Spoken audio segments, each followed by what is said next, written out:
이 조금 잠잠했다가 건조한 겨울철이 되면 다시 시작되는 게 있죠. 이 멈추지 않는 간질간질한 기침이요.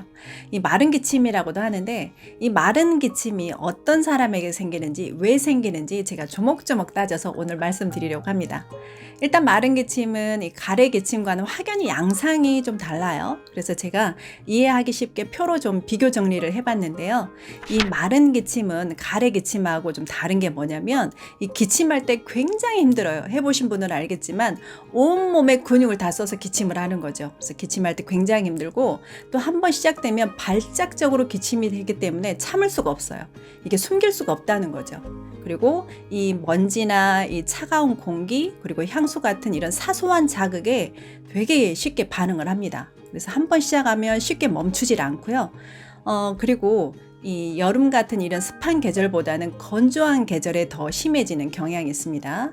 그리고 이제 몸도요, 체질도 대체로 몸이 좀 건조하거나 좀 그 열이 있는 경우에 겪을 수 있는 거죠. 그리고 이제 알아두셔야 될 것은, 이 마른 기침은 가래가 없는 기침을 말하기도 하지만, 가래가 이게 딱 목에 달라붙어 가지고 떨어지지 않는 그런 기침을 말하기도 합니다.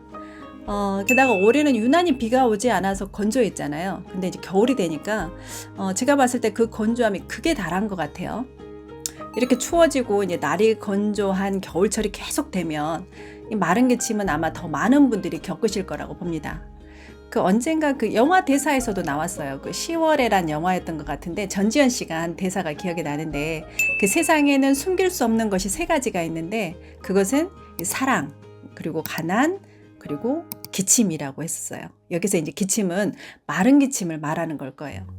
이 말처럼 기침을 딱 할 것 같은 느낌이 드는 순간 어때요? 참지 못하고 발작적으로 기침이 나면서 정말 얼굴이 벌개질 정도로, 심하게는 이 헛구역질을 일으킬 만큼 기침을 한참을 하고 나야 겨우 진정이 되는 게 마른 기침이에요. 이런 경우에 이제 병원 약을 드셔도 드실 때만 효과가 있죠. 그래서 효력이 닿으면 여지없이 기침은 다시 찾아오고요. 또 오히려 병원 약 때문에 기관지가 더 건조해져서 반사적으로 심해지기도 합니다. 이때 생활에서 내가 무엇을 놓치고 있는지, 무엇을 지켜야 하는지 확실하게 도움되는 습관 4가지 말씀드릴게요. 일단 마른 기침일 때는 이 기관지나 폐를 촉촉하게 해주셔야 돼요. 그러기 위해서는 몸을 건조하게 하는 생활 습관을 먼저 바꿔주셔야 된다는 거죠. 이 주변 생활 습관은 바꾸지 않으면서 좋은 약만 먹고 낫겠다, 그런 단순하고 쉬운 것은 없는 것 같습니다. 있더라도 이게 잠깐의 호전일 뿐이지 근본 대책은 아니라는 점, 이 잔소리 안 해도 잘 아실 거예요. 자, 그럼 먼저 생활 습관은 어떻게 바꾸느냐? 첫 번째는요, 이 자꾸 위쪽, 그러니까 내 몸의 상체 쪽으로 열이 차신다는 분들이 있어요. 그러면서 마른 기침 하시는 분들이 있거든요. 이런 분들은 본인이 열을 덜 받도록 반드시 노력을 하셔야 됩니다. 이 스트레스를 풀어버리지 못하고 이 가슴이나 또는 머리에 담고 사시는 분들은요, 자꾸 상체로 열이 받쳐요. 이 열받아서 뚜껑 열린다라는 표현도 하지 않습니까? 이 열이 이렇게 위로 치고 올라오면 이 가슴 위쪽인 폐와 기관지까지도 그 영향 때문에 점액이 마르고 결국은 점막이 마르는 거죠. 그래서 마른 기침을 더 반복적으로 하게 됩니다. 또 게다가 이게 생각을 너무 깊게 하거나 너무 많이 하는 사람들이 있어요. 잠들 때까지, 그러니까 침대까지 그 생각을 끌고 가는 거죠.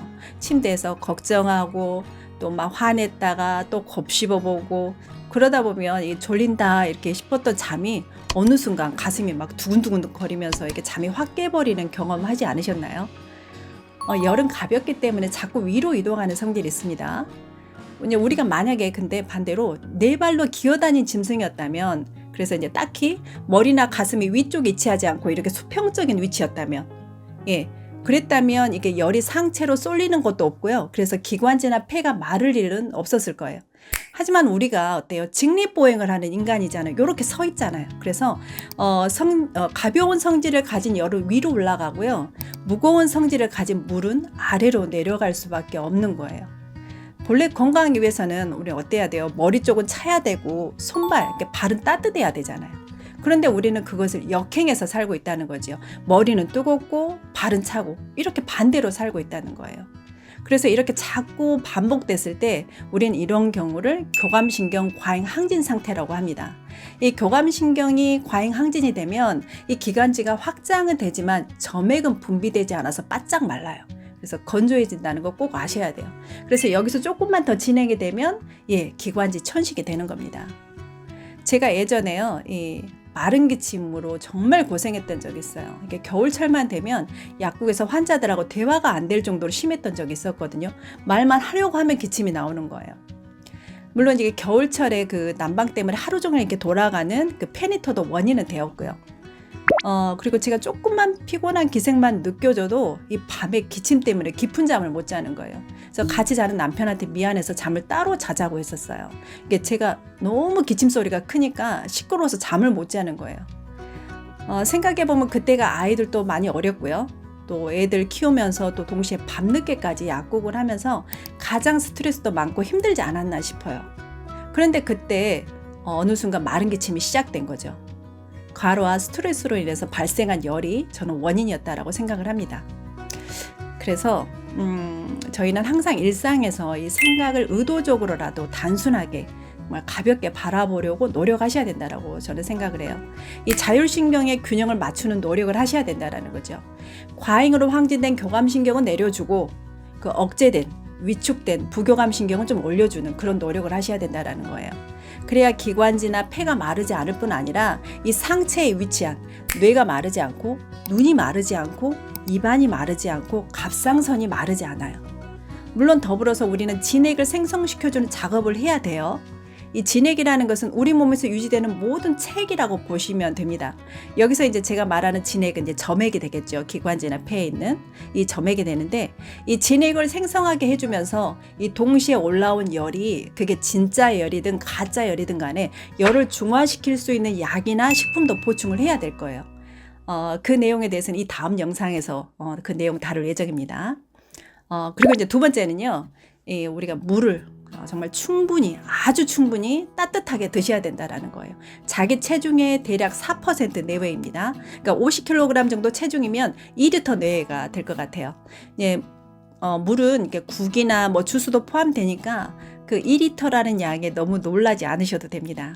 그리고 이제 기관지나 폐 같은 모든 점막 조직은 촉촉해서 점액을 충분히 분비를 해야 된다라고 말씀드렸어요. 그리고 특히 폐에 드나드는 공기는요, 마치 운무처럼 존재해야 된다라고 말을 합니다. 운무 아시죠? 이 고즈넉한 산사에 걸쳐져 있는 그 비를 무겁게 먹으면 구름과 안개, 이걸 운무라고 하거든요. 이 폐에 있는 공기는 이 운무처럼 존재를 해야 된다라는 거죠. 그래야 폐는 건강하게 살아낼 수가 있습니다.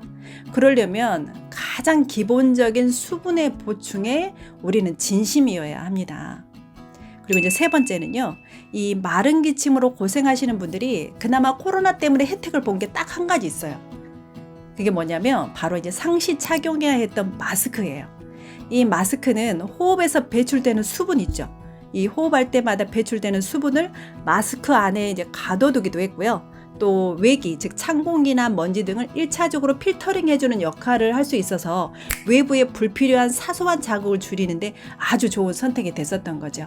그래서 이렇게 건조하고 추운 겨울철에는 마스크가 상당한 도움이 될 수 있습니다.